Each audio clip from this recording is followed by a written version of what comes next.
নবীর বংশধর থাকবে, নবীর খানদান থাকবে, নবী কুরাইশ, আবু বকর কুরাইশ, উমর কুরাইশ, আলী কুরাইশ, ফাতেমা কুরাইশ, হাসান হুসাইন কুরাইশ, সাইয়্যিদুল লাকাব, সিদ্দিকুল লাকাব, বংশধর কুরাইশ, ফুরফুরার পীর আবু বকর কুরাইশ, নবীর বংশের বাচ্চা, সেই খানদানের ছেলে আমি কুরাইশ, নওশাদ কুরাইশ, আরো যত বাচ্চা আছে ফুরফুরার সব কুরাইশ।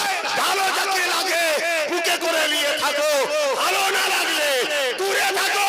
দুনিয়া সামান্য স্বার্থে এই কুরাইশদের পিছনে লেগো না, তোমার কবরে যেতে হবে।